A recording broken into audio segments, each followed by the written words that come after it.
on advanced political economy, organized by SOAS, New School in New York, and GFTU, General Federation of Trade Unions in the UK.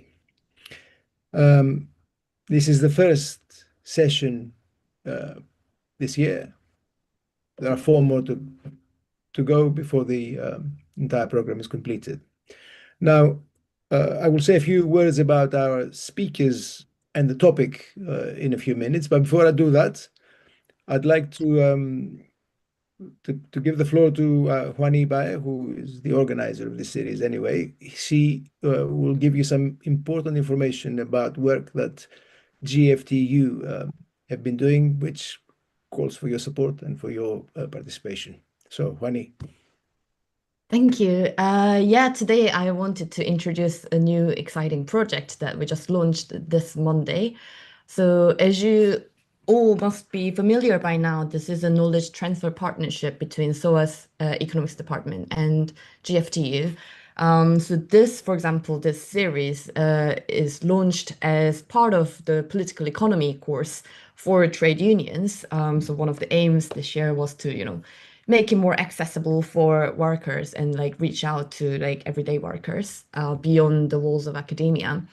And another project that we just began was a survey for all workers in Britain and Ireland on trade unions and union education and your interest in political economy. So if you're based in Britain or Ireland, then please take part. I'll put the link to the chat to the survey in the chat very soon. So the survey is basically to understand like why some people join the union, some people don't. You don't have to be a union member to take the survey. And people's experiences of trade union education. So have you taken any education? Did you know that trade unions provide some sort of education or training? And if you've taken, like, what did you like and what gaps and barriers exist for you to access them? And lastly, we like suggest a couple of topics to see whether you're interested in these topics, basically to help everyone to understand like what is going on in the world and how to understand the material conditions that we are in now. So yeah, it's really exciting. We just launched like 2 days ago, but we've got over 400 responses already. It's going to be the first survey of its kind in decades, a comprehensive research on trade union education directly informed by workers. So yeah, don't miss out the chance to have your say. I'll put the link to the chat and then yeah, give the floor back to Kostas. Thank you. Okay. Thank you very much, Juani. Now we can get on with the um, full business of the day. I'd like to introduce the topic and the speakers. Today's topic is global value chains and impact and significance for workers and their organization. It's a topic of prime importance that affects working people across the world, but also those who analyze the economics of labor and relations between labor and capital. The speakers, in the order in which they will speak, Andrea Ricci. Andrea teaches at the University of Urbino in Italy. He's done considerable work on unequal exchange, value theory, and international political economy. He's also on the editorial board of Capitalism, Nature, and Socialism. So he's eminently qualified to speak on the topic, and he will be the first one to open up the discussion. And he will be followed by Nikos Chatzarakis, who works at the New School for Social Research in New York. Nikos is a PhD from the Aristotelian University in Thessaloniki, which speaks to my heart because that's where I come from. And he has been doing work on economic cycles and economic development, economic growth. He's published in his book came out in 2024, Routledge. So he's again well qualified to speak on the topic, and no doubt the combination will have a lot to tell us, which we will exploit in discussion. The format will be that Andrea opens up, Nikos follows, then we have a discussion, the three of us, hopefully laying out some of the topics that might matter to the audience and more broadly. And then we open it up to a Q&A to all those who participate. I'd like to encourage you, before I invite Andrea to start the process, I'd like to invite all of you to send your questions using the Q&A box before the end of the first part of the seminar. Before, in other words, the discussion that we're going to have, the three of us, before that comes to an end, so that the questions can start flowing naturally and smoothly, and the speakers can answer them in good time, rather than all the questions coming up towards the end. That's about it as far as my presentation is concerned. I will now keep quiet and invite Andrea to present his part and start the process of discussion. Andrea. Yes, thank you very much for the invitation. Let me start with a simple observation. For a long time, international solidarity was mainly a moral or political ideal. Today it refers to something different. It has become a material necessity for workers in each workplace and in each country. And yet international solidarity seems more difficult than ever. Around the world, we see the rise of nationalist and populist movements, often supported by popular classes.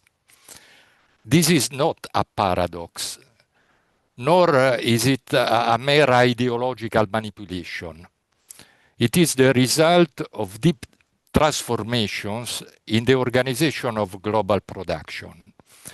With global value chains, capitalist production has become global, but labor has become even more fragmented, both within and between countries. The literature on global value chains looks mainly at the micro or sectoral level. The focus is on firms, governance, and upgrading. My contribution instead takes a political economy perspective. I focus on how global value chains reshape value distribution, power, and inequality at the macro level, nationally and internationally. And this is crucial for understanding the current challenges to international worker solidarity. In the 40s period, before the rise of neoliberal globalization, production was mainly vertically integrated. Firms controlled most stages of production within the same corporate structure, from design to assembly, sometimes from raw materials to distribution. The international division of labor was organized on a sectoral basis. Core economies specialized in manufacturing, while peripheral economies in agriculture and extractive commodities. In this context, trade union organization at the sectoral and national levels was the appropriate scale for defending workers' interests. This model went into crisis in the 1970s. Declining profits and increasing labor conflicts pushed firms toward more flexibility. Production was restructured by outsourcing and offshoring. This shift was made possible by broader technological and political changes. New information and communication technologies allowed firms to manage production at a distance. At the same time, neoliberal policies promoted international competition by privatization and regulation. The result was global value chains, a new wave of organizing production, fragmented across firms and countries, but tightly controlled from the top by multinational corporations. One of the key consequences of global value chains is the fragmentation of labor. At the national level, this process takes different forms. First, there is contractual fragmentation. With outsourcing and subcontracting, stable jobs are replaced by temporary contracts, self-employment, and informal labor. Precarity becomes the norm rather than the exception. Second, there is racialized fragmentation. In advanced economy, migrant workers perform most of the poorly paid and precarious work. Their legal status makes them easier to exploit and harder to organize.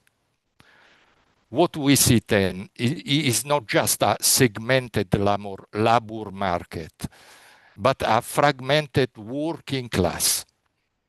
This leads to a growing inequality between capital and labor within each country. Across the world, we see the wage share declining, while the profit share increases. But labor fragmentation does not stop at the national borders. Under neoliberal globalization, the international division of labor has changed in a fundamental way. Today, it is no longer organized by sectors, but by tasks within the same production process. Different countries specialize in different functions inside the same commodity chains. High value-added activities are mainly concentrated in core economies. They involve control, knowledge, and technological innovation, such as research, design, finance, and marketing. By contrast, peripheral economies specialize in natural resources and labor-intensive stages, where competition is strong and value added is low, such as raw materials, component production, and final assembly. This reorganization of production reproduces relations of dependency in new form. Workers and firms located in subordinate position within global value chains are systematically penalized. In this new hierarchy of global production, peripheral industrialization does not automatically translate into convergence in per capita income. Uneven development, therefore, remains a structural feature of the contemporary world economy. Under neoliberal globalization, unequal exchange intensifies. This is due to the sharp increase in international trade and the widespread adoption of export-led growth strategies.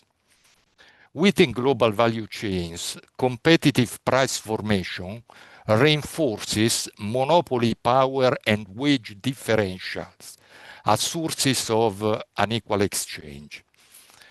This production hierarchy goes together with a currency hierarchy based on unequal international purchasing power. The result is that labor performed in different countries is not equally validated in the global market. A significant share of the value produced in the global south is captured by firms located in the global north.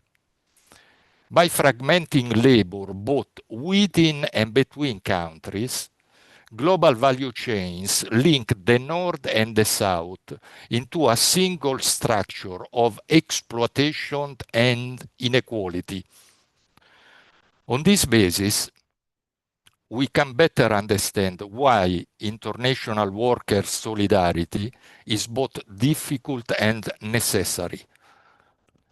In the past, international solidarity was hampered by what Lenin called a labor aristocracy.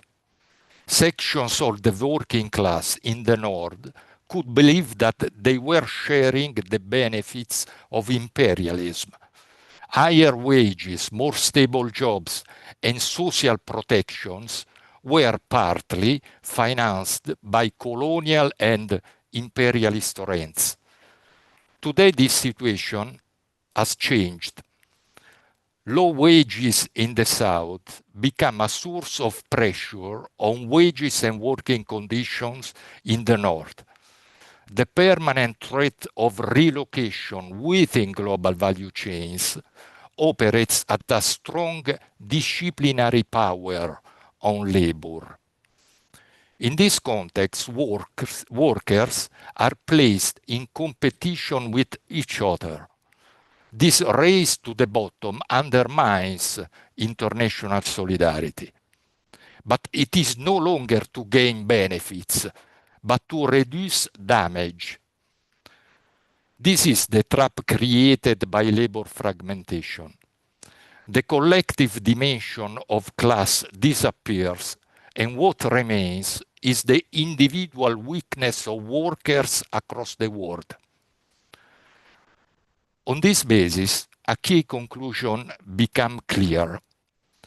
Today, workers across North and South face the same structural problem. They are integrated into a global production network that systematically undervalues labor everywhere. Under these conditions, international solidarity is no longer an ideal. It is a material necessity created by the way global production is organized. As long as workers remain divided on national lines, capital can continue to exploit global differences. Only by organizing across borders and sectors can workers begin to reverse this dynamic.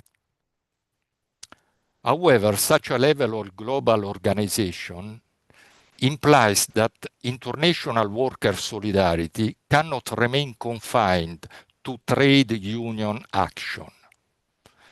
The structural weakness of labor does not originate within firms or sectors. It results from the global economic structure.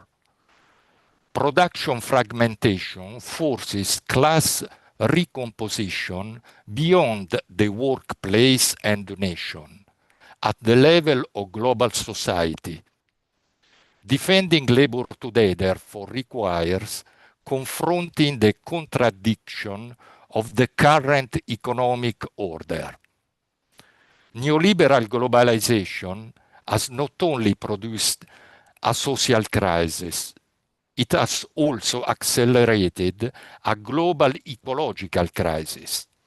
Here, global value chains play a direct role. International shipping, intensive resource extraction, and massive waste are major sources of carbon emissions.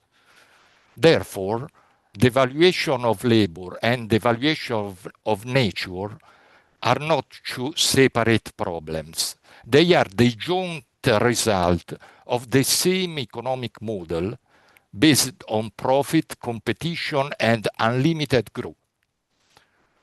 For this reason, international worker solidarity must also connect with struggles over social and ecological reproduction. This includes women's struggles against the unequal social organization of care work, as well as the struggles of peasants, indigenous peoples, and rural communities against ecological dispossession by global capitalism.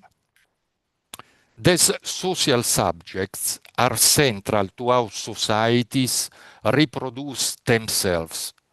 All of them depend on global capitalist markets to secure their means of subsistence.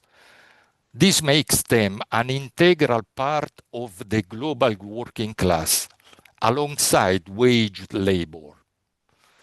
Defending labor today, therefore, also means defending land, water, ecosystem, and the condition of social reproduction.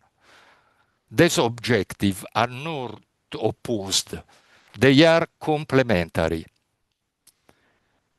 This implies that international solidarity cannot aim to extend the consumption level of the global north to workers in the global south. This is impossible, not only economically, but also ecologically. What is needed instead is a transformation of production and consumption patterns in both the global north and the global south. This means moving toward a more just and sustainable world, economic and ecological order. To conclude, today international worker solidarity requires a common eco-socialist agenda of global social ecological transformation. This perspective can be articulated around two axes.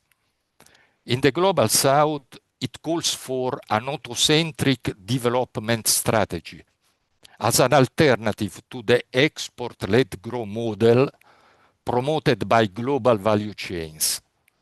This involves form of strategic delinking from global market. Delinking does not mean autarky. It means a reversal of social priorities, moving away from permanent international competition and toward domestic demand and democratic control over local resources. At the same time, in the global north, socio-ecological transformation requires degrowth. Degrowth does not mean austerity for workers. Like the linking, it means a shift in social priorities, away from material overproduction and overconsumption and toward social and ecological needs. The linking of the South and the growth of the North are therefore complementary responses to the same global system of labor exploitation and ecological destruction. Both require a more equal distribution of power and wealth within and between countries. Both challenge the idea that the market should be the main coordinator of social and economical life. Instead, they point to form of democratic planning from the local to the global, based on social needs, ecological limits, and collective priorities. Within an eco-socialist perspective, workers in the global north and the global south can find a common ground, not by competing, but by fighting together for a different model of development and social life. Thank you for your attention.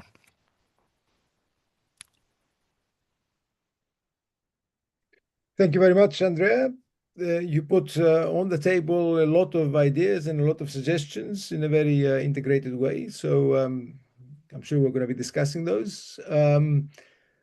It's now time for Nikos to introduce and present his own take on the question. Thank you, Kostas. Also, thank you, Andrea, for the wonderful presentation. I must admit,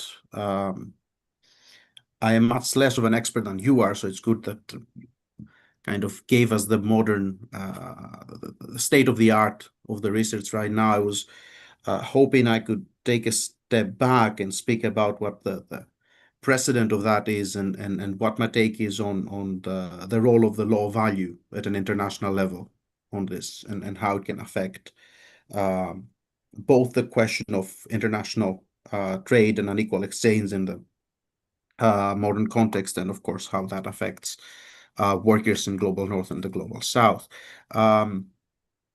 By taking a step back, let me go almost a century and a half back, in the early debates on the issue of what we would call today unequal exchange.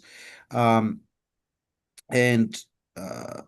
I'm pretty sure many people are well aware of what I'll be talking about, but there is an important to make a small distinction on based on what happened back in the early 20th century, essentially.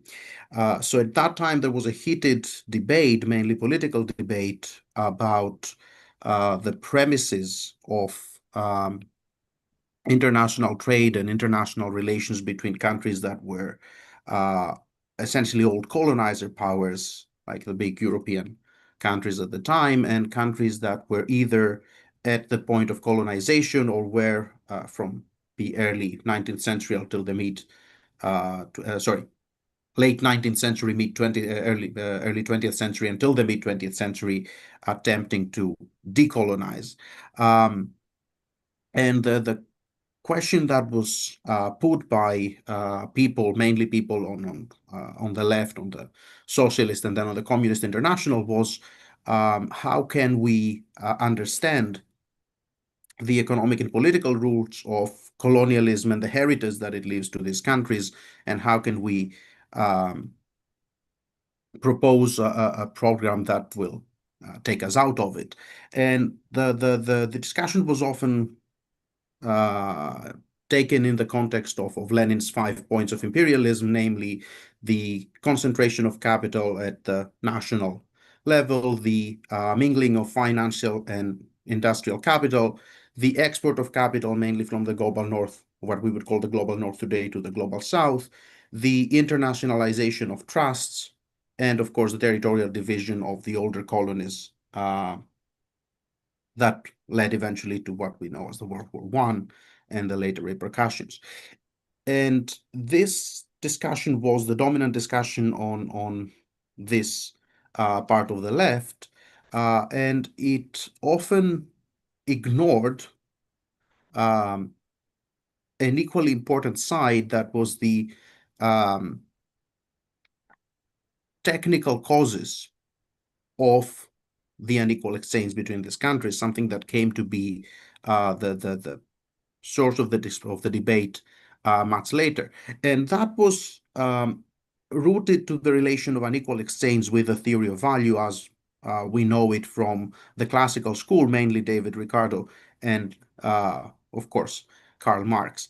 And the difference on this take, which was first highlighted by Otto Bauer, was that we have to look how value is being produced and then redistributed among different activities in the economy, what would constitute for Marx and the Marxists the basis of an exploitation of the workers at a domestic level, and we should extrapolate from this idea to the international level and speak about similar transfers, redistributions of value, and eventually transfers of value between countries.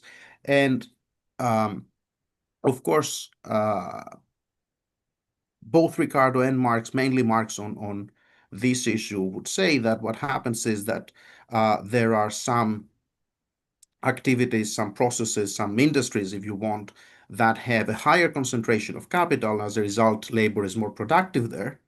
And these industries have a tendency, because of the deviation of their prices from the value produced there, to attract more value, to realize more value than they eventually produced, at the expense of, though, of course, of those sectors that have less concentration of capital, and as a result, their labor is less productive in this sense. This was a well-known fact for the Marxist theorists at the time within a domestic economy. It was the very core of the so-called transformation problem. And Bauer's idea was, I can extrapolate from that. I can say that there are not only domestic industries that produce different commodities, but also international industries that do the same thing.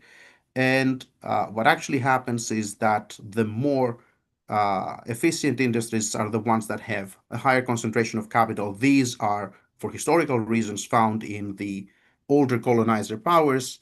And of course, what happens is that when these industries compete with the industries in the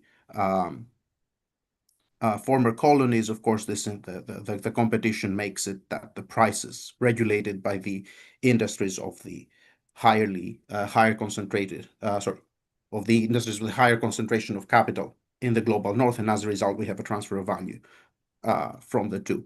Now, the problem was that these two sides of the debate for many, many years remained separate.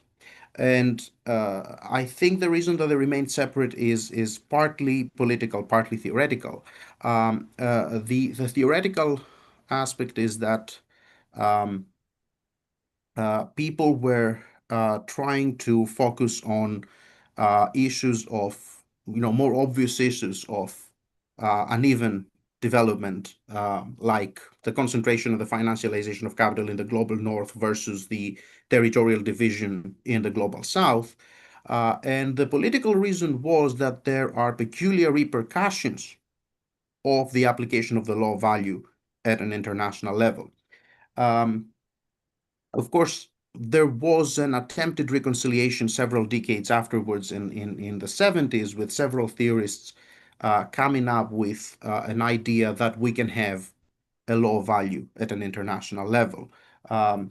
I should mention, just because there was a recent republication of the book, the work of Argyri Emmanuel on the unequal exchange, who does exactly this job for the first time. He says, let's look how value is produced and then redistributed at an international level, and we will be able to explain how value is transferred from one country to another, and as a result, we'll be able to explain why the global south has a persistent trade deficit versus the global north having a persistent trade surplus. And the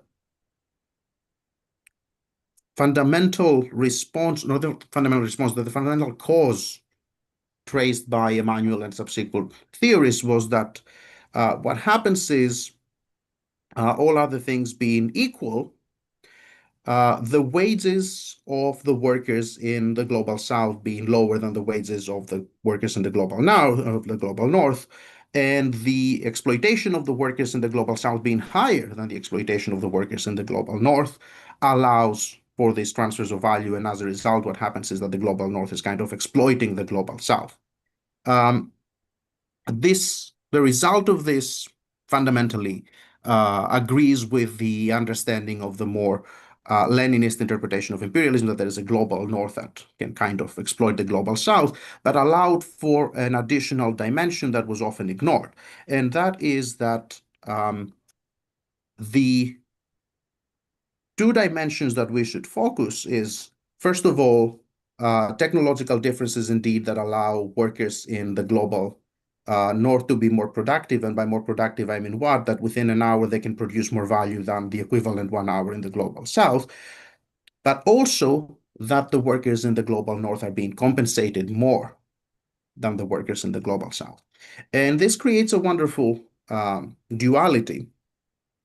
First of all, we can see, and this is a follow-up from older discussions, that the workers in the global north are, in a sense, and this is the politically dangerous, or not dangerous, but concerning path to follow, the workers in the global north are, in a sense, participating in this mechanism of unequal exchange by being compensated more versus their equivalent workers on the global south.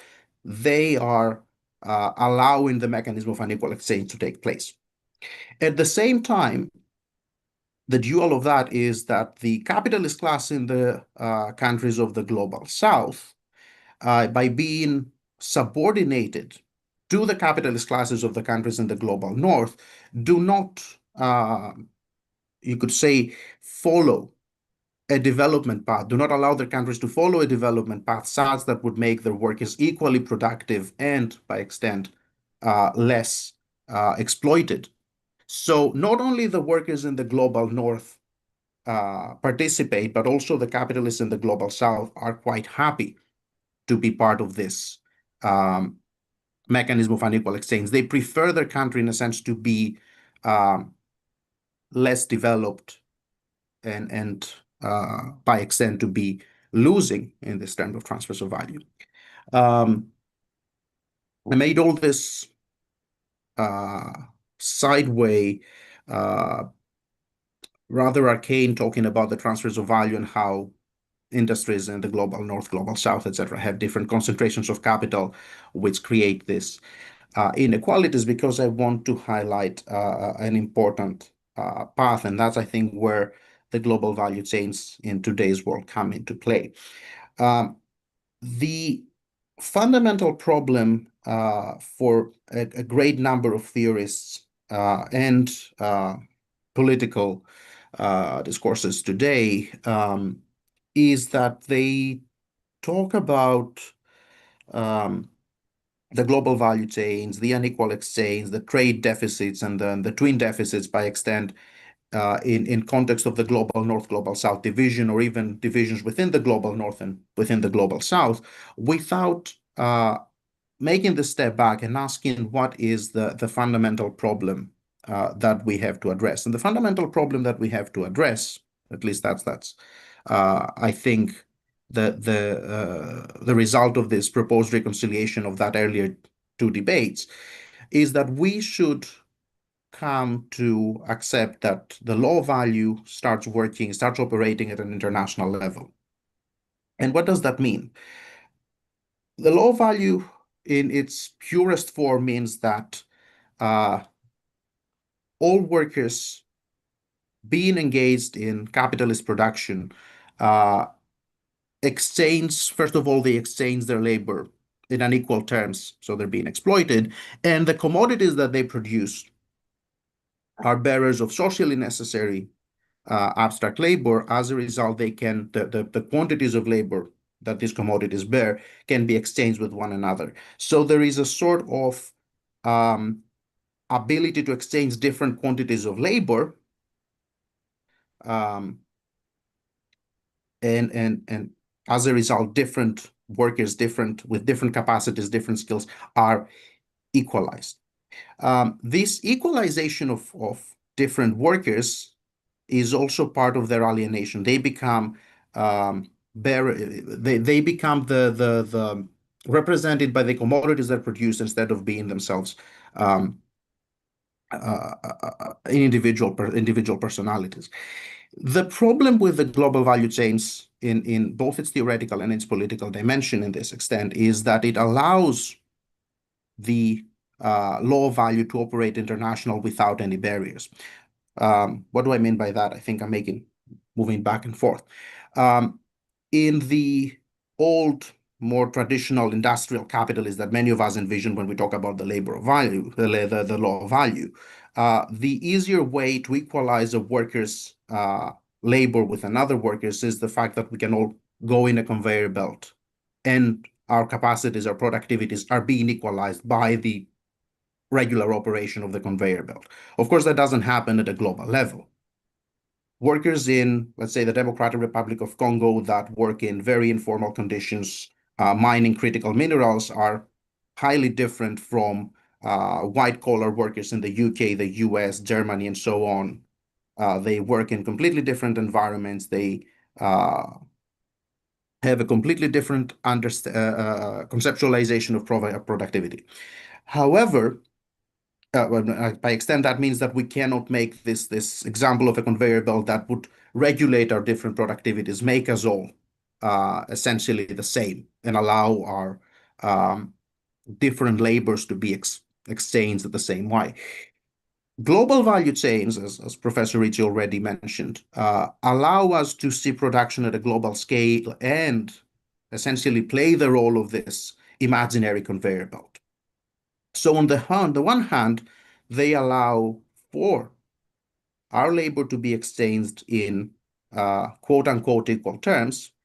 The terms are not equal again because, remember, higher wages in the north, higher rates of exploitation in the south. And at the same time, they bring this alienation at a global level.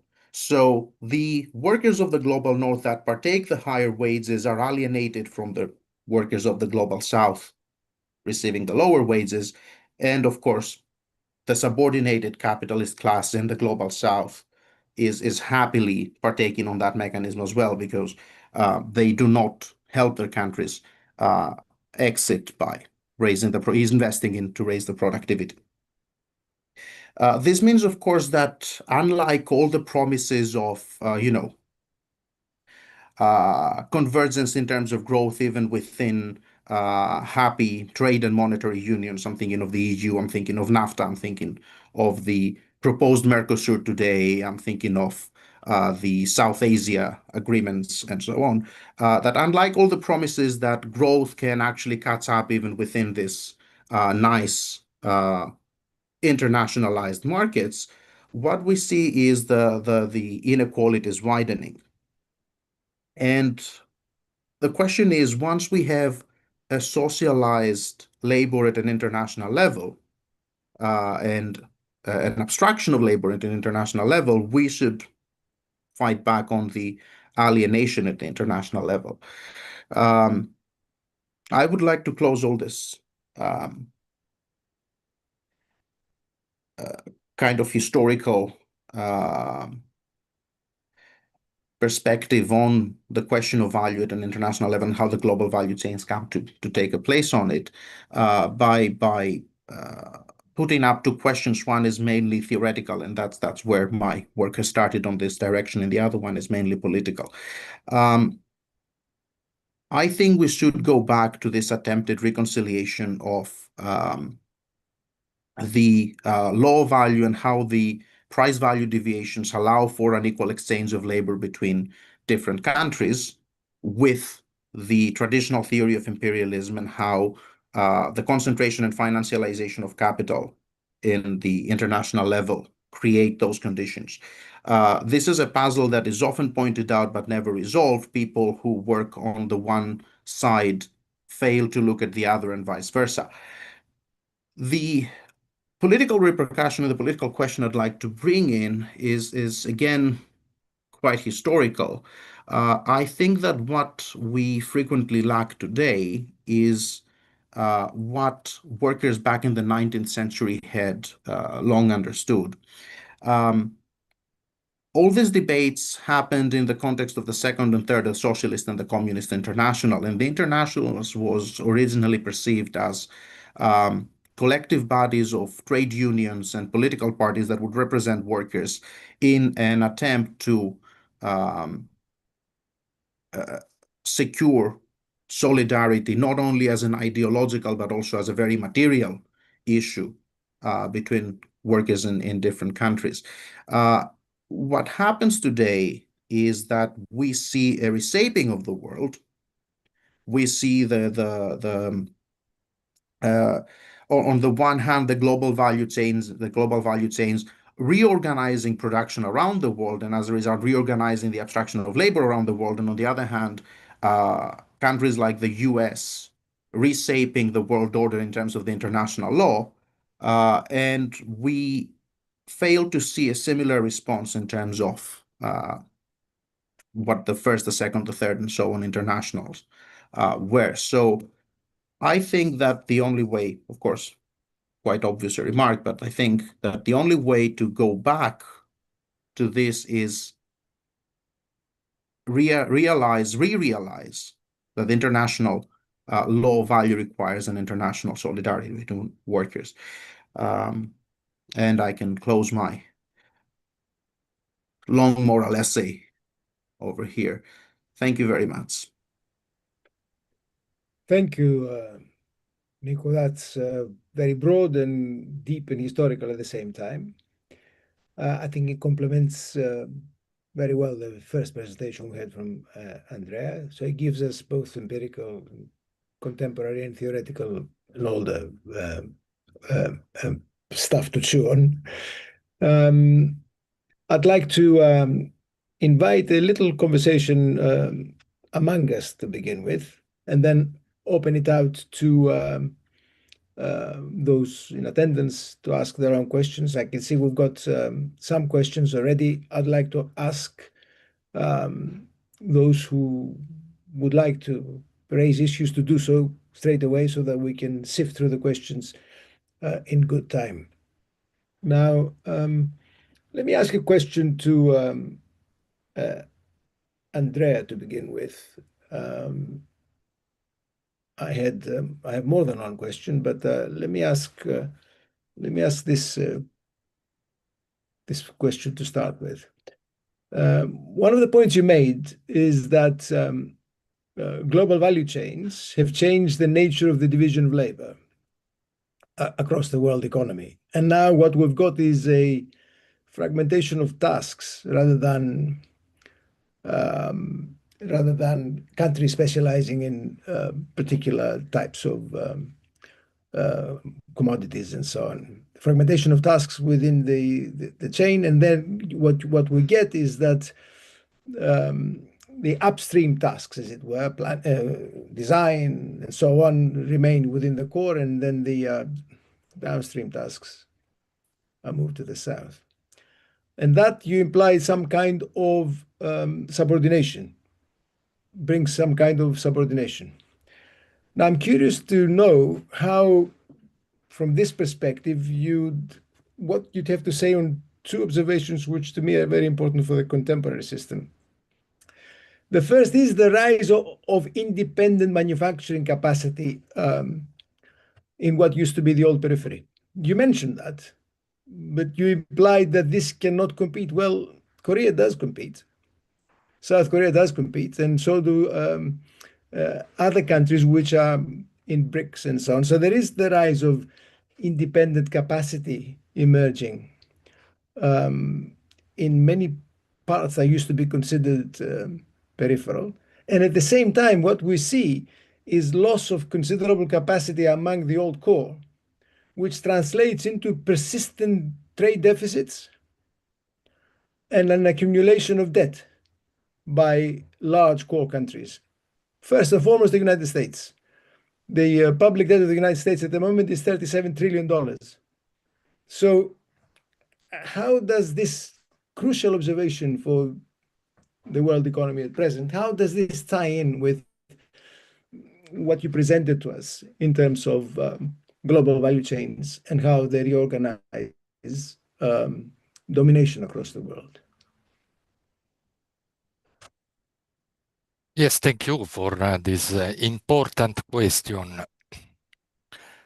I think that in global value chain, we observe a relation of dependency between core countries and peripheral countries, because the strategic tasks are concentrated in core economy. And this means that the great part of the value added produced within global value chains are go to the global north, to the core country.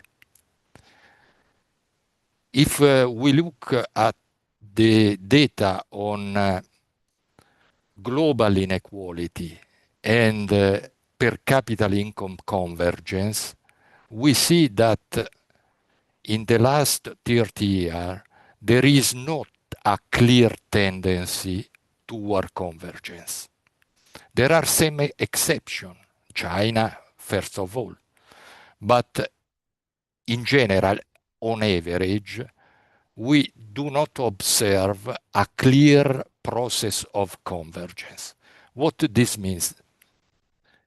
This means that the industrialization of a great part of global South, in particular in East Asia, India, East and South Asia, do not means means a convergence in development level. The first reason of that, I think, is the permanent of a technological dependency of periphery toward the center. It's true that there are some exceptions.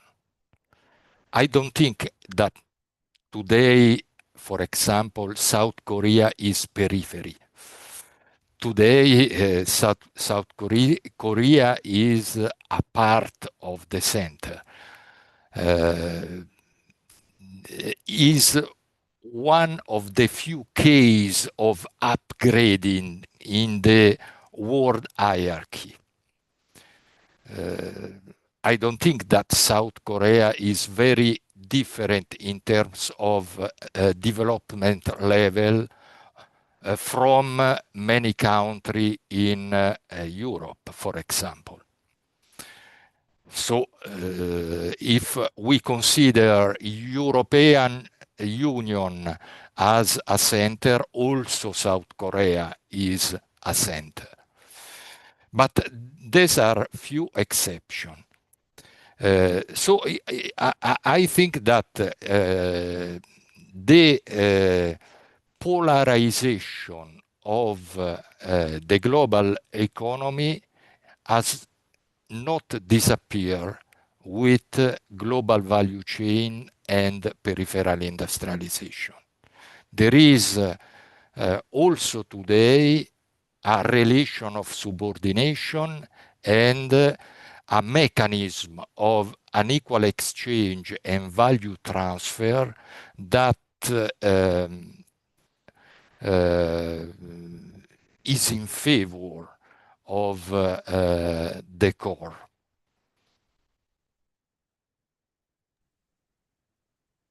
Maybe I should push it a little bit more, and then I invite Nikos to come in. Subordination here historically, in the Marxist tradition and more broadly, it meant export surpluses on the part of industrialized countries, the core, sending industrial goods to the periphery and importing agricultural goods from the periphery. And that would have given the advanced core countries an advantage over the peripheral countries in terms of how trade would move and so on. And second, a flow of capital from the core countries to the peripheral countries. And that would have created indebtedness among the peripheral countries and tied them up to the financial mechanisms of the core countries. So subordination had a certain economic and political social meaning. When I look at the world today, I see the core countries having a sustained deficit, most of them, in trade. The exception is Germany and Japan. But a whole raft of core countries have got a sustained deficit in trade, and they tend to be net importers, indebted people. They're net importers of capital, much of which comes from developing countries. So we see a kind of that kind of peculiar phenomena which are characteristic of the modern era. So what's the content of subordination in that? That's basically what I'm asking you, because that must be connected somehow to global value chains. Is that, I mean, I know the question might be a bit difficult and complex, but it is something that arose from your presentation that I would like to know, to hear your opinion on it, if possible. Yes, this is true. What you say is absolutely true. However, today we can say that creditor in the global south are also dependent by debtor. Until there is no alternative to the actual financial system ruled by the dollar and the US capital markets, there is subordination also of the creditors. So the actual financial hierarchy determines a condition of structural subordination of peripheral economy, even if the global north and US in particular are the main debtors of the world. So what is needed is an alternative financial system with respect to the financial system dominated by the dollar.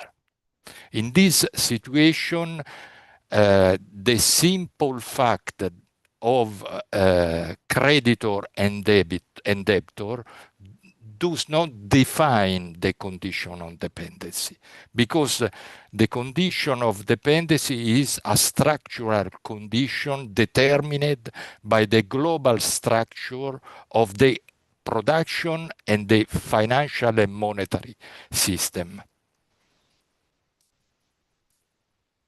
I see. I've got a lot more to ask, but I don't want to monopolize it. And I think this should be a discussion between you two as well. But just to push things forward, I've got a question for Nikos as well, and it is this. I appreciate the intention, the desire to find a way of making the law of value work at the international level and do so in a sort of theoretically persuasive way, which hasn't been easy since the days of David Ricardo, who basically argued that this doesn't happen. But let me ask you a side question. Let me ask you something that will bring out some of this in a broader, perhaps, way. If we do have an argument, if we do produce an argument that says that the law of value works globally somehow, and that would help us explain unequal exchange and what have you, and so on, and connect it to what Andrea was saying, theoretically, how are we going to retain one key point which Marxist theory stresses all the time, and heterodox theory stresses all the time, which is that global crises emerge precisely where the international meets the domestic. And that is that is particularly obvious where in domestic money meets international money. In other words, you get foreign exchange crisis. How are we going to preserve this crucial point, which we observe around us all the time? This isn't as if it happened in Marx's day, and it doesn't happen now. On the contrary, this is where crisis emerges today with a vengeance, where the global requirements attached to world money, which means the dollar, meet the domestic requirements, right, attached to domestic money, which might be any kind of domestic currency. Prices emerge where the two meet. Now, if you're going to produce a labor theory of value that brings everything in one, how are you going to preserve that? And what does that lead you to? What does it make you think of? Can I start connecting this question with the previous one? Because I think the previous one left a lot to be answered. I think that something that I didn't stress out, and we should speak more about it, but I think I'm a very poor student of that school, is how does the hierarchy of currencies interlock with the global value chains and with the unequal exchange and the global, which the theory of value, by the way, should in principle speak about that as well. And this is, to me, it's an open question. And this kind of ties to both, because on the one hand, without considering the hierarchy of currencies and how this ties to the labor time, the labor that commodities bear in the international market, I don't think we can resolve the productivity differentials between the countries and speak about the current condition where apparently the opposite seems to be happening with reference to the previous question. But we also cannot have a fully fledged, fully developed labor theory of value in the international level. I think that's also where Ricardo stumbled, right? It's the question of money determining prices in the international level rather than the other way around. My first response to how we could retain this idea that crisis emerges when the international means the domestic, when the law of value operates internationally, is because the I mean, again, going back to traditional literature, the law of value is peculiar in operating international because there can be no claim that, for example, rates of profit and wage rates equalize internationally. So the idea that the law of value operates internationally just came down because of these problems. I wouldn't say that these problems don't exist, and that's probably where we should point. It's the non-equalization of rates of return and the hierarchy of currencies that we should look at in order to resolve this question. The fact that the law of value operates international does not reject these two. It actually conflicts with the two. I would see that as a persistent contradiction of capitalism. So there are periods in which this contradiction is kind of sustained and periods in which this contradiction cannot be sustained and a crisis would emerge. In fact, I would say that the current period is one such period, exactly because we see that reversal that we were talking about before. I think that we are in a transitory period from something to something else, and we cannot really make strong arguments about it without resolving these questions. This non-equalization of rates of return on the one hand and the hierarchy of currencies on the other. Okay, I think enough was said at this stage. I want to open it up to discussion among you. You might have issues that you want to raise with each other, and then move on to what our audience has already asked. There are quite a few questions coming up here. So, are there any issues that you wish to raise and ask each other? Yes, I have one question to Nikos about the international law of value. My opinion is that we need to differentiate two levels. At an high degree of abstraction, we can define an international law of value that operates through international profit rate equalization. This is the structural tendency inherent in the capitalist mode of production at the international level. We have also at a lower level of abstraction, the concrete operation of the international law of value, which is affected by institutional and historical conditions that are variable over time. Do you think that this framework is you agree with this framework of analysis? Do you agree? Yeah, I would say, yeah. Okay. Would you? Sorry. Is the question going on, or could I? Yes. No. Okay. It's finished. Okay. So yeah, I fully agree with the levels of abstraction. In fact, one of my issues when I engage with the two different debates in the history, in the literature already from, Lenin, Stein, and Luxemburg and Hobson, was exactly that the one level of abstraction was not communicating with the other.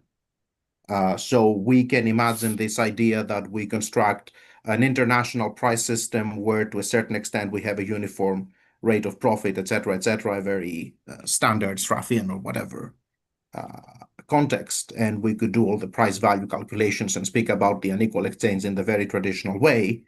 And this is not in touch with the actual institutional historical conditions that have pushed one country here and another country there, and actually do not allow for some of our assumptions to hold. I think that something that must be brought up is that there are more than one mechanisms of unequal exchange. And I mean, if one looks at, for example, the historical debate, Emmanuel, Mandel, Bettelem, and so on, there is this idea that there are wage and productivity differentials. Then there's the idea that we have the different complexity of the commodities and so on. I also think we should be looking at the question of the hierarchy of money and the and how labor is being exchanged for a global money, if we can speak about something like a world money, we can speak about that. Because to give you two very concrete examples about that, if I take Spain, Italy, and Greece versus Germany within the EU, or Mexico versus the US in the NAFTA, and I compare their tradable sectors, right, and the commodities that they can both produce and they can trade on. This is a completely different context, and I have a completely different mechanism of unequal exchange than when I'm looking at for example, the Democratic Republic of Congo versus China, where we have production of critical minerals in Congo that are being exported to China. So in the one case, we have commodities that are produced in both cases, and they are exchanged within a very well structured international market with a relatively free mobility of capital. And in the other, we have a commodity that is not being produced in both countries, being exchanged and transferred. The transfers of value work under different frames. I think that there are multiple such mechanisms, and one should trace them all before looking at what actually constitutes an unequal exchange. Okay. It, Thank you. I think this can run and run. So Yeah. I don't really want it to run and run because we've got questions that have come up that go to the yes. political and policy heart of what we've been discussing so far, and I want these to come to the fore. So the questions that we've got from the audience touch upon what we've been mentioning here, and I'll take them all. But I'd like to say at the outset that, in a sense, we could start with the first question that sets the parameters for what kind of suggestions we might make from the radical perspective to developing countries, and what kind of suggestions might we make to developed countries, core countries, in terms of workers' solidarity and so on. But to get to that, we've got to answer the first, in a sense, framework question, which I will read to you. And it says, it's from Ioannis. I don't know what else there is. I don't know the other name. It says, what do you believe is today the major source of transfer of value from what we used to call third world countries to the developed ones? Is it financial appreciation and dividends, or trade of unequal amounts of labor between low and high organic composition of capital countries? It seems that after the 2000s, financial flows have increased, and what we used to call imperialist countries now absorb global value through financial investments, some part of it being absorbed by imperialist country labor forces through increased pension fund global investments rather than trade. Could you maybe comment or propose research on that? Now, I asked a similar question, but I'd like your take on that from the floor, as it were, to the question from the floor. Could I start, if I may? Yeah, of course. And then Andrea can come in. I think there are two issues, and Andrea kind of pointed out both of them before. One is how can we really define periphery versus center, or global north versus global south? Because there are several different ways to do that, and depending on how you will see that, you may end up having different results. The second part is that the fact that we see, for example, the global south countries having, as you mentioned, Kostas, a moderate trade surplus because they kind of export goods, is met exactly by the fact that this may be financially controlled by the global north. So I think that the global north is still controlling the international states in the transfers of value, but they're doing it in a different way. And they're doing it in a different way exactly because investments in the global north from the 70s, 80s have moved from productive activities to non-productive and particularly financial and real estate and insurance activities, which work on this way. So I totally agree with that. I totally agree with that. And the first thing that I would propose in terms of research is look at the property relations, which is a immensely detailed work if one can do it. But the fact that you have a very productive industry in a global south country that is actually directly or indirectly owned by a pension fund in the UK or in the US changes the picture. I see. And Andrea, Yes. how would you? The question of Ioannis is an important question because it is a question about the concrete mechanism of value transfers. An equal exchange occurs when the value created is different from the value realized. This is the structure of an equal exchange. The concrete circuits through which an equal exchange and value transfer occurs are diversified. So I think that today, in the actual global capitalism, there is an equal exchange through trade, as well as an equal exchange through financial and capital movements. These are the concrete way of manifestation of the basic structure of an equal exchange.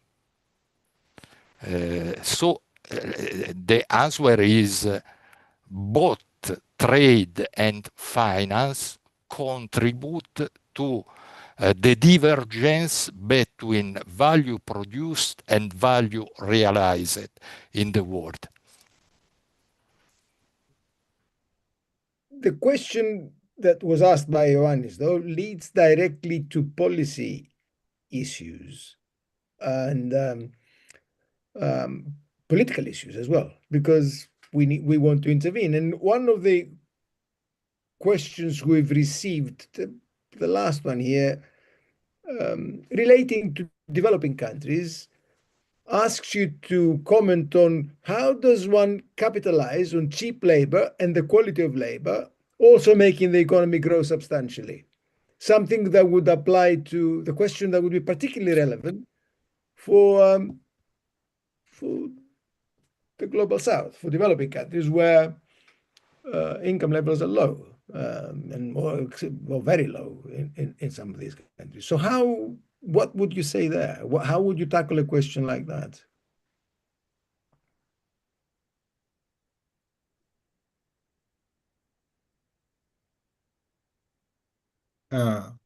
Andrea, would you like to?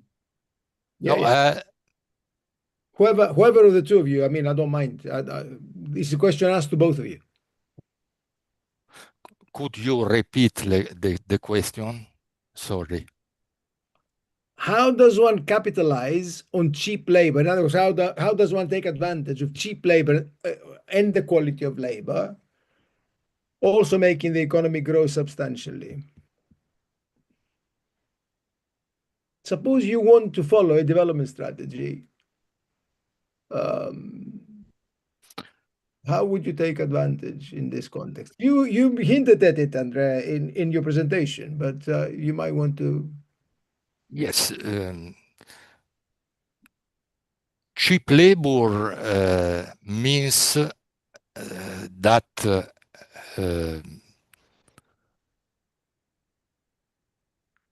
the value created in global economy is different from the realization of value. So if we speak of cheap labor, this means that the remuneration of workers are lower than the average remuneration. In this situation, there is a value transfer. So I think that through cheap labor, it is impossible to define a development strategy. This is a condition of dependency. A development strategy today for the Global South, I said in my presentation, is to escape from foreign dependency, from export-led growth, from deep integration into the global market. Because this development strategy is based on cheap labor and therefore is based on outflow of value. This means an alternative strategy based on an autocentric development model in which the priority is defined by domestic demand and domestic social needs. Today, I think that this perspective cannot be pursued by individual countries in the Global South. But this strategy requires a collective action by a substantial part of the Global South. In any case, this is the only way to develop a country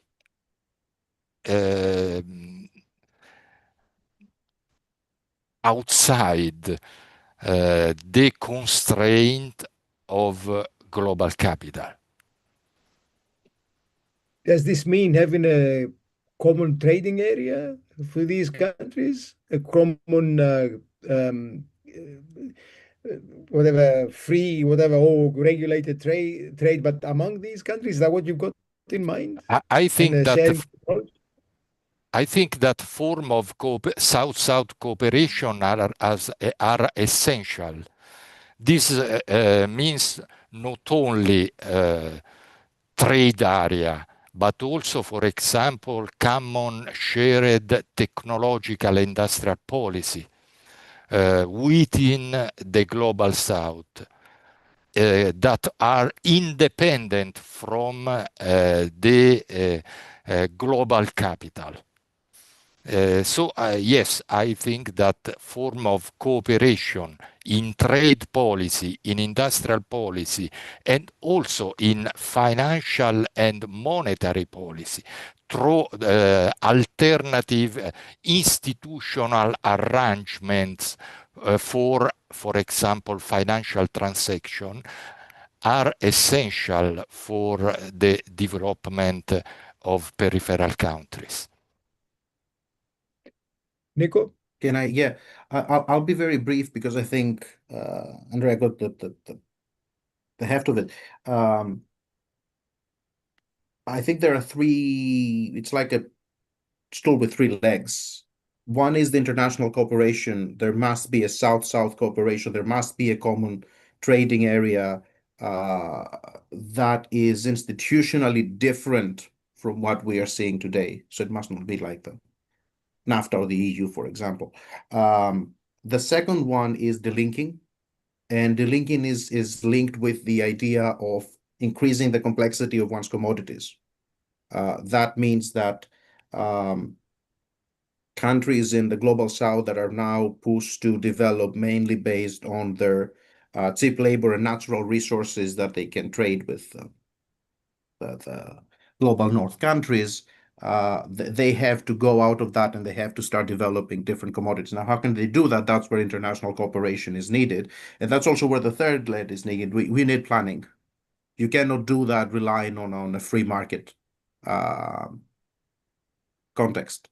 There must be some level of programming the key economic sectors, finding out what you need in terms of capital investment, of education, human capital investment, as more mainstream economists call it, to get out of that vicious circle.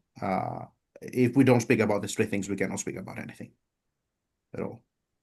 So just to focus minds before I move on to the questions that Michael has been asking, to which I will come in a minute. But just to focus the issue a little bit more. Let us suppose that I'm the finance minister of Mali or Niger, 4 countries now in Sahel, which are fighting against French imperialism and monetary domination that has basically bled them white over the years. Let's suppose that somehow I was asked to coordinate. There's 4 of them, right?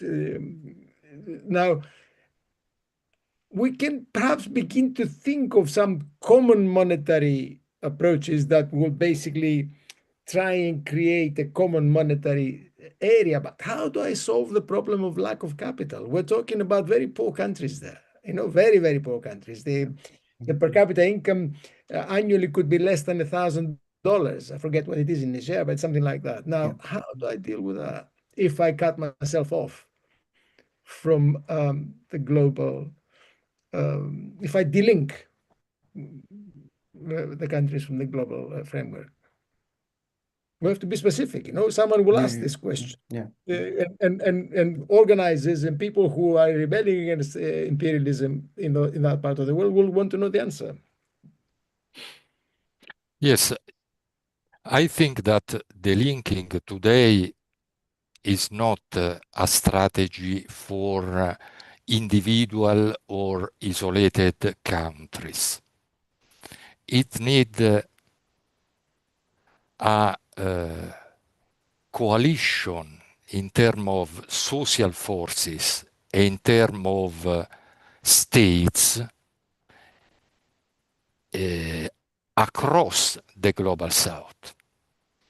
Without this dimension, it's not possible to pursue a delinking strategies.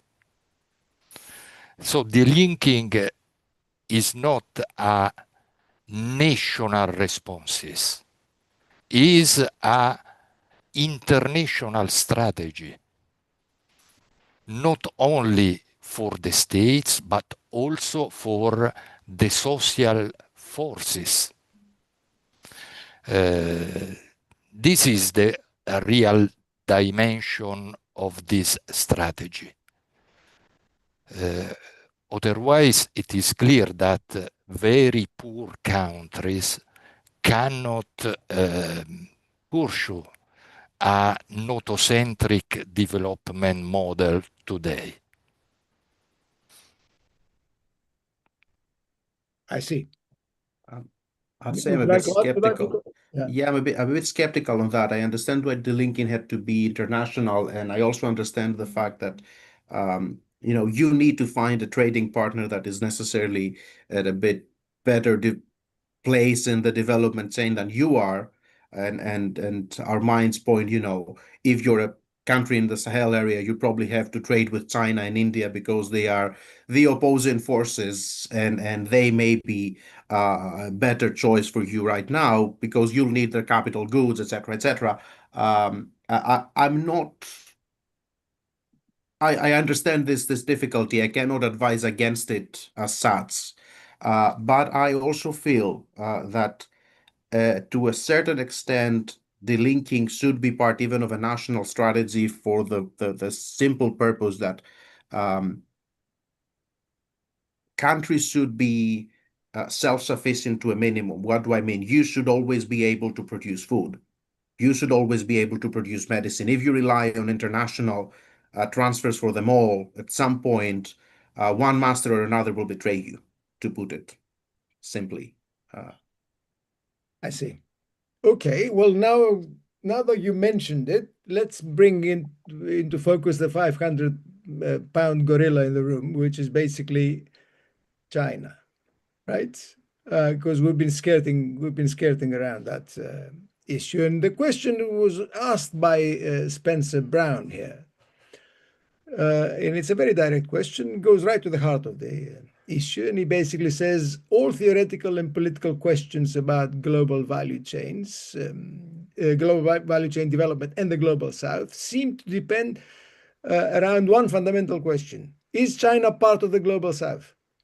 So, what are your thoughts on China's rise to the heights of key high-tech global value chains, to the point that they're setting up advanced factories and doing reverse technology transfers with the US and the EU? So how are we to place China in that? How are we to begin to answer questions arising in the global South, the delinking question, the development question, with China in mind? Let's discuss that a bit, and then we'll go to the core, because I've got some biting questions for that too. So who would like to take up the Chinese challenge? Can I go first? I'll be as fast as possible. I am very emphatic. China is no longer part of the global South. It may have been. It's no longer that. In fact, I could easily envision a future in 20, 30 years from now, even 50 years from now, that China is the leading country in the core, in the global North. And that's what I was talking about when I was pointing to this transitory era that we may be in. In the context of the whether China could be a partner right now for countries that wish to get out of this imperialist chain, it may be. I would feel very uncomfortable to give that advice. I understand why countries would go there, but I don't think China is part of the global South. So it's not a South-South cooperation. It's something else. Okay, it might not be South-South, it might be something else, but let's try and put our finger on the something else, because the real question here is, it might be, does it open new opportunities? Does it give new opportunities, Perhaps. say, to the countries of Sahel and so on? So let's see what, Perhaps. yeah, Perhaps. let's see what Andrea thinks, and then maybe we can broaden it out. I like to reverse the question. Is China part of the global North? I don't think so. So if we look to, for example, per capita income level, China today is at an average world level of per capita income. So the distance with respect to the level of per capita income of United States or European Union is very great.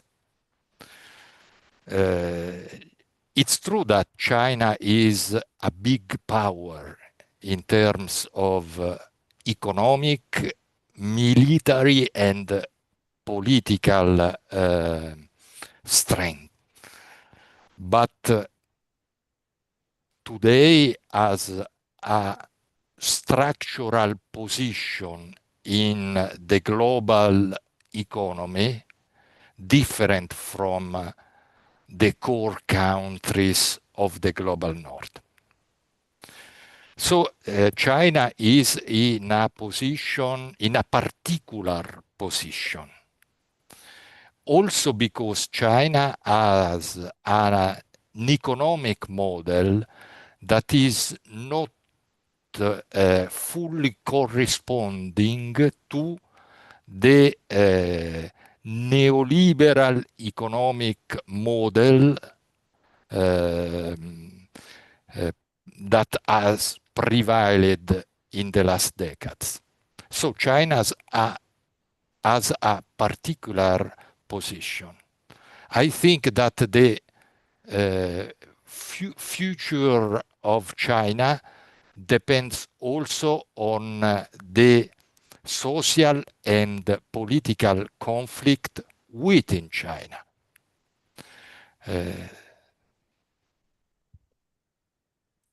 Well, I'm sure we can be discussing this for some time. So let me broaden it out. Perhaps that will give us another lever to tackle these issues by bringing in the questions that Michael Byrne has been asking, which are take us back to the core. And whether we like it or not, most of us are based at the core right now. And since we're talking about workers' solidarity and workers' organization, then we've got to tackle the state of the core. And the issue that Michael raises, and I can connect these in some ways, is globalization finished? Mark Carney gave a speech at Davos today, and some people have interpreted his position as globalization is over. The system as we've known it is finished. We're in transition. He didn't tell us where we're transiting, but he seemed to say that what we have known for some time is no more. And so now we seem to have Trump and Make America Great Again as a political program. And Michael points out the big beneficiary of globalization as we've known it is China. The question that we've been dealing with all this time. At the same time, if I may read his second question, which is related to that. Working class youth unemployment in the UK is very high. And so there seem to be big divisions within the working class. And how to create solidarity is a huge challenge. And he seems to think that the trade union movement has to rise to this challenge from the far right and engage in anti-racism, fights against austerity, against homelessness, and so on. So is globalization over? Is the beneficiary of all that China? Are we moving in the direction of Trump-type politics and policies? And what does this mean for working class organization and solidarity at the core? Can I? Yeah. No, the question is very, very important and very timely. I don't think that globalization is over. I don't think that we are in a process of deglobalization. Because my opinion is that capital need globalization. We can see different historical form of globalization, but the global dimension of capital is absolutely a necessary condition for its existence. So I think that today we are in a transition phase. Because the contradiction of the previous model of neoliberal globalization are evident. But this doesn't mean the end of globalization. I see. Nico? I agree. Globalization is not over. Maybe it's taken a different form. It's a good question. When will we know that that form has taken its final version? Who will eventually win out of that? It looks like China is winning now, and that's why we see this kind of response from example, the US.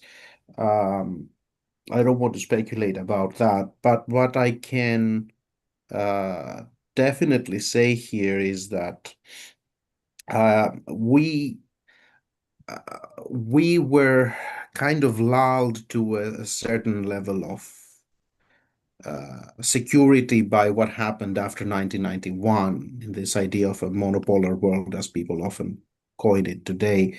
And maybe we are returning to something that we haven't seen for centuries, something that is similar to the transition of power from the UK to the US back in the late 19th century. Um, and in the meantime, we'll have a kind of uh, age of the monsters. Um, as a result, it's very timely to think about, in the same way that we speak about South-South cooperation and how this could work in terms of countries getting out of the this international exploitation mechanism. We could also speak about global North-North cooperation of trade unions, because currently we cannot fight whatever this is that's coming without international cooperation, even at the North-North level. We can see that in the US and the UK right now, actually. So it's pretty easy. And I think many people have commented on that in the comments, on how the working class has moved backwards instead of forwards in the last 30, 40 years. Let me push this a little bit more, because it's an issue that's very close to my heart, and it's quite close to the heart of GFTU, as it happens, which is the General Federation of Trade Unions that is closely associated with this program. I do understand and I appreciate the sentiment of global uh, North trade union cooperation, but just as for information, GFTU is also very keen on global North-South trade union cooperation, particularly Mhm. because the conditions of the working class in the North and the way in which the labor markets of core countries, the global North, now work, resemble that, has begun to resemble, these conditions have begun to resemble those of the global South.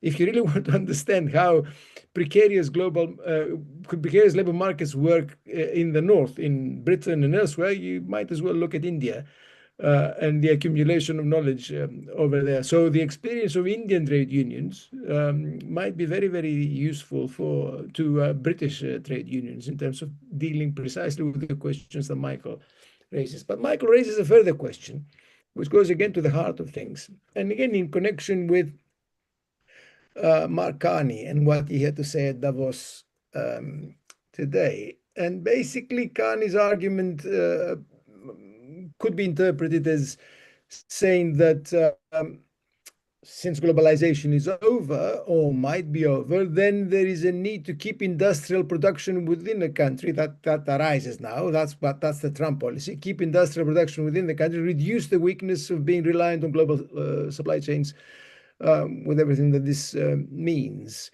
And Michael thinks then, in conjunction with what's happening in Ukraine, then maybe we're heading towards a return of economic and political crisis, similar to those of the 1930s. Now, should reindustrialization then be an issue that the left should tackle head on in developed countries?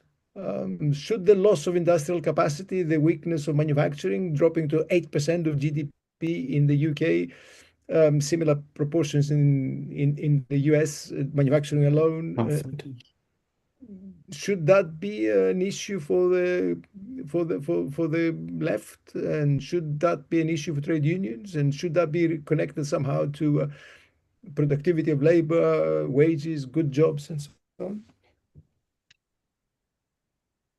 If I may Please. start with this, since the 1930s were mentioned, there is this take on the success of the US with a New Deal in the 30s, not only because of the huge investment packages that came from the government, but also because there was a certain social cooperation, that is, the working class, quote unquote, cooperated with the government and with the capitalists in order to industrialize under the context of the New Deal. There are two questions for me on whether we can kind of repeat the same experiment today. The first one is, do we have the institutional power in the developed countries to do that, because productivity has been slowing down, and this shift from productive to non-productive activities is something that is happening very rapidly, and it seems to be irreparable. So I don't know if we have the institutional framework to do that. This is a big question. Or whether we could build a different institutional framework. The second question is that if we are to engage in a conversation that is, moderately revisionist, in the sense that, yes, let's reindustrialize, let's accept some compromise to reindustrialize so that we can get the whatever benefits the global north had from this industrial development in the post-World War II era, in what context are we doing it, and what are we sacrificing to do that? If in order to achieve that, we have to accept a decline in wages and a rise in productivity that is akin to, essentially zero-hour contracts, then no. Why do we have to do that, Nico? No, that's the question. I'm not saying we have to do that, or that's the only path. But if the path is this, but why should the path be that? Couldn't the path be something else? I don't know. Couldn't the path be associated with rising real wages? And couldn't the path be associated with controls on trade flows and controls on capital flows? No, it could. I'm not saying this is the only path. I'm saying that we should be careful not to go into such a path. Because if the compromise is made on the basis that we know we have to be competitive to China, what's the best way to be competitive to China when you reindustrialize? Drop your wages to zero. That's not something that the working class should accept. Or impose input controls. Exactly. Yeah. Just before I ask Andrea to come in, just to remind people of something which they might or might not be aware of. In the UK, at any rate, one of the standard complaints among the remaining parts of manufacturing, right? Whenever the issue of industrial policy comes up, and it's a major issue in the UK as elsewhere now, discussed by governments and so on, is the lack of highly skilled manufacturing labor. Mm-hmm. That's really the first thing they come up with. The Britain and other core countries are desperately short of skilled manufacturing labor, and that has to do with the trajectory of the working class, the fragmentation of it, and the lack of training and education and skills, professional skills over the last several decades.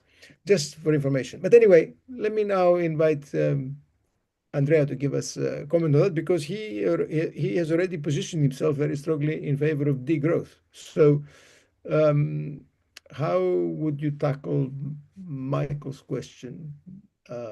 What would industry mean in that context? Yes, I think that in Europe, in European Union, but also in Great Britain, in the global north in general, we need industrial policy, because in the last 3-4 decades, there was no industrial policy by the state, the government, the public. But the question is, what are the goals, the objective of the industrial policy? They cannot be simply material growth. What are the priority of a process of reindustrialization? What kind of industry? Before industrial policy, what is needed is a development project and also a new form of organizing the economic life. So industrial policy for me means also democratic planning. Otherwise, if industrial policy is finalized to external competitiveness, I think that this is a wrong way in terms of social justice and also in terms of ecological crisis. That's clear enough. Can I Yeah, please. jump in? Sorry, Kostas, because the growth was mentioned, and I know Andreas is a sort of supporter for that. What we are seeing now, and I think it's something we ought to have discussed and we didn't, is that in this international market, because we're still linked to that anyway, even with the so-called end of globalization, which is not an end at all. What happens in the EU is this rearm Europe, right? As we are remilitarizing, we're producing weapons because that's the only thing we can produce essentially, and we don't need to be competitive to China to do it. I think that's the very source of it. I'm very cautious about degrowth, but I can understand the arguments for degrowth when I see where production in the global north is directed right now. That's the one thing. The other one is exactly as you pointed out, why should that be the path? The question that you asked me. We never mentioned reduction of the working day anymore in the global north. Why shouldn't this development project be, reconciling also the working class with the old traditional working slogans like reduce the working day? That's the small comment I wanted to add here. That's fair enough, but and that's also very useful. But I think we're drawing to a close. I think we've exhausted all the questions that were asked. There is a political question that but it is very British. In other words, whether the Green Party or your party, is the name of the new political formation that might or might not take true shape in Britain, can offer a real alternative. But I want to finish by asking you this. Now, I appreciate the stress on solidarity, worker solidarity across the world. Is a very traditional socialist and specifically often Marxist call. Workers of the world unite, and worker solidarity. Because I've been involved in politics myself for some time, I've always striven to understand exactly what does it mean, other than simply saying it and declaring it. What does it mean in the context that we've been discussing of the issue that we're discussing today? What exactly does it mean? Do the levers exist? Does it have any meaning?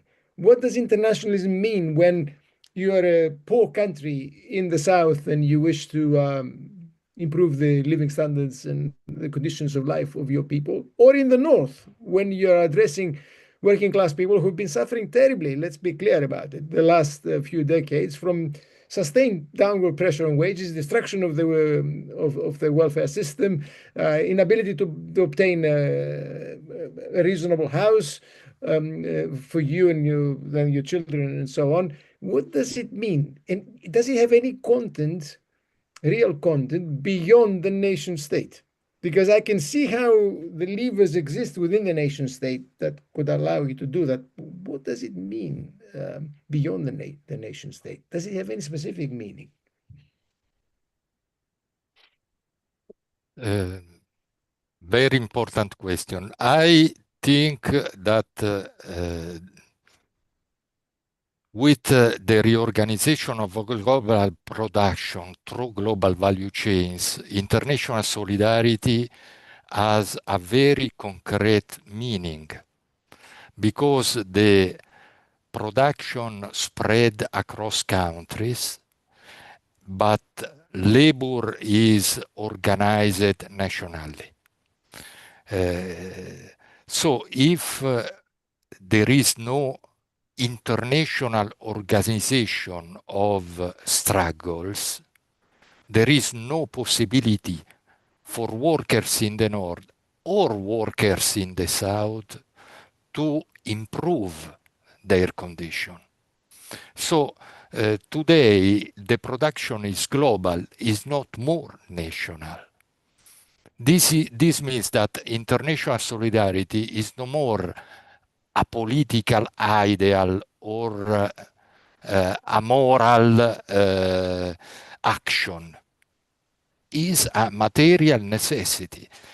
If there is no international organization of workers, there is no possibility to defend own material interest.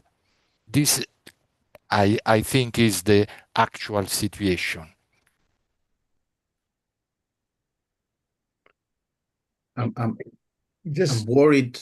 Yes, sorry, because I'm just worried that it is a material necessity, even more so than it was before. Fully agreed with that. But at the same time, is a material impossibility. When in the old industrial system within a country, you could see the person that you were, on the same class, in the same group within that class, in the same working environment, you would have similar needs and similar demands. Now you cannot see that. I unfortunately I don't have an answer how you can go beyond that, because the first response to that is this: it's a morality that you have to do that because you are morally responsible for what's happening in the global south. But that's not enough. I don't have an answer beyond that, unfortunately. The problem is that this is tearing us more and more apart. On the one hand, it's becoming more of a material necessity today. On the other hand, it's becoming more of a material impossibility. And it's a big bridge to cross. It's like I just don't know how to answer that. Well, on this point of fundamental honesty, theoretical, political, I'd like to say that we've had a very productive, very interesting set of presentations and discussions. I think we've dealt with all the questions asked us by the audience, which was substantial and active. So I'd like to thank the speakers, thank all the organizers, thank the audience for their patience and participation, and bring this session of the series to an end. Thank you all very much. Thank you. Thank you.